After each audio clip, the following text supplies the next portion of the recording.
शर्मा जी की बेटी। सरल, सुशील और शांत, ये क्वालिटी थी सरस्वती की, जो कि शर्मा जी की बहू थी। क्या है बहू, जब देखो तब किचन में खटर पटर करती रहती हो, लेकिन खाने को कुछ देती ही नहीं।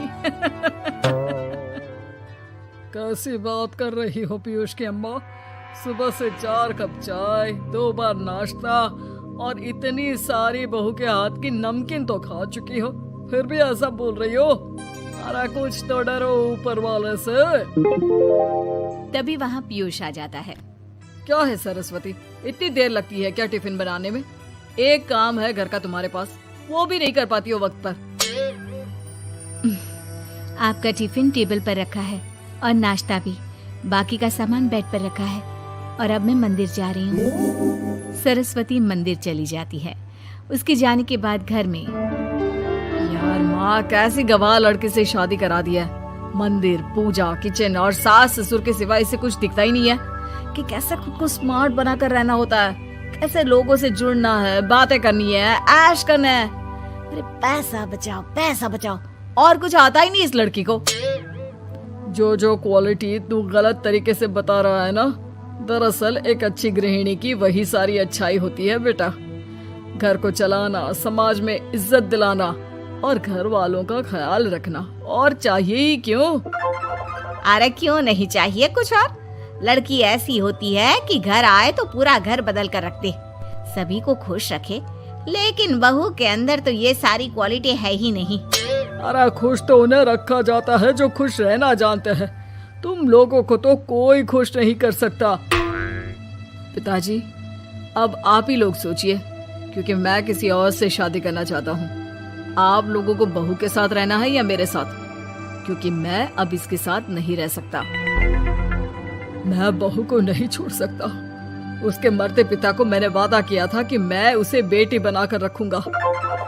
तो ठीक है ना माँ, तैयार कर ले अपना सामान, हम दोनों किसी और घर में रहने चलेंगे तेरी नई बहू के साथ। अरे हाँ बेटा, वही ठीक है, लेकिन मैं तेरे पिता के बिना भी तो नहीं रह सकती। तो मेरे बिना रह सकती हो?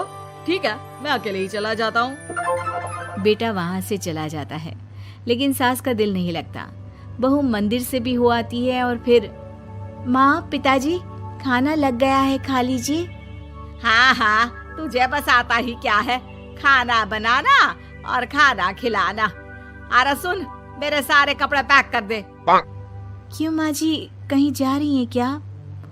हाँ बेटे, ये अपने बेटे के साथ रहने जा रही है, लेकिन घबरा मत, तेरा पिता तेरे साथ है। बहू समझ नहीं पाती कि उसके साथ हो क्या रहा है, लेकिन फिर ससुर उसे सारी बात बता देता है। बेटा, ये नई बहू कब आ रही है? मुझसे घर का काम नहीं होता, वैसे भी तेरी पहली निकम्मी बीवी ने मुझे किसी काम का नहीं छोड़ा। माँ वो बस आने ही वाली है, और हाँ माँ, उसके आगे ना थोड़ा स्टैंडर्ड से रहना, क्योंकि वो थोड़े बड़े घर की लड़की है, उसका एक स्वैग है, स्वैग।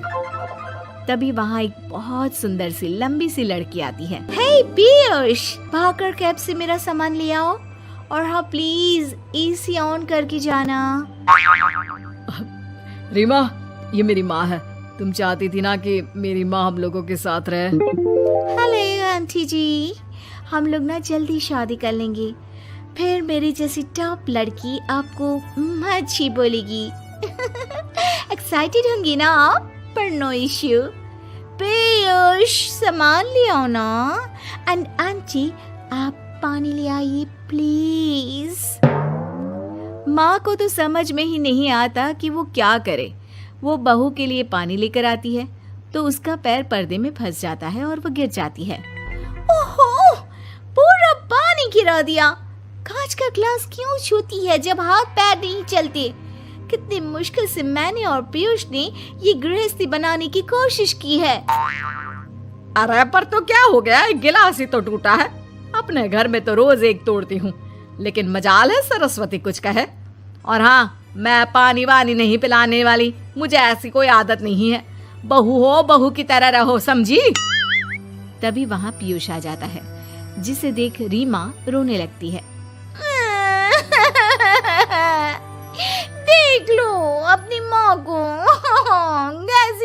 छोटी सुना रही है। और अभी तो मैं आई हूँ, थक गई थी, बस पानी क्या मांग लिया।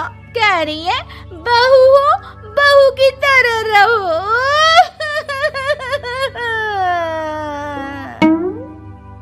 अरे यार माँ, समझा कर लाया था ना कि कैसे रहना है। माँ ऐसा करोगी तो मैं भी नहीं रख पाऊंगा तुमको हमारे साथ।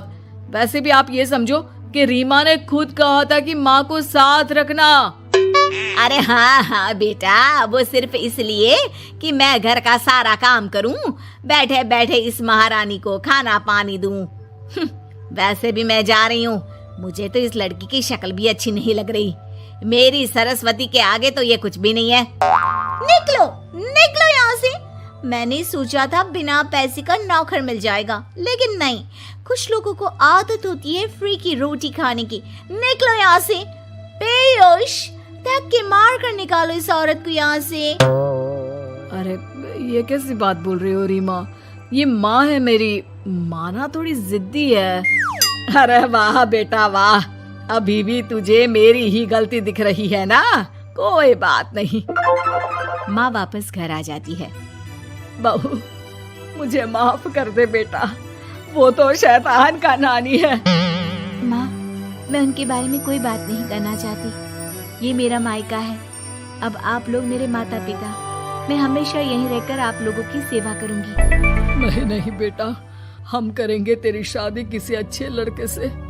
अरे कोई जरूरत नहीं है, मैं देख कर आई हूँ जो हालत है ना पीयूष की, वहाँ नहीं टिकने वाला ज्यादा दिन।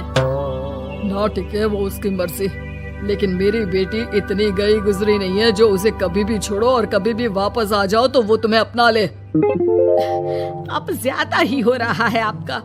माना मैंने गलत किया बहू के साथ, लेकिन वो उसका पति है। और फिर कहावत है ना, सुबह का भूला शाम को वापस आ जाए तो उसे भूला नहीं कहते। तभी वहाँ पीयूष आ जाता है। माँ, वो भूला आ गया, मुझे माफ कर दो। सरस्वती के जिस गुण को मैं सही नहीं मानता था, दरअसल जीवन को सही तरीके से जीने के लिए वही गुण होने चाहिए। मुझे माफ कर दो सरस्वती। मैं आज के बाद तुम्हें और पापा को छोड़कर कहीं नहीं जाऊंगा। और मुझे भी बेटा। बेटा जहन्नुम में भी जाए तो उसके साथ रहने को तैयार हो जाए, वही तो माँ होती है। मुझे माफ कर दो माँ।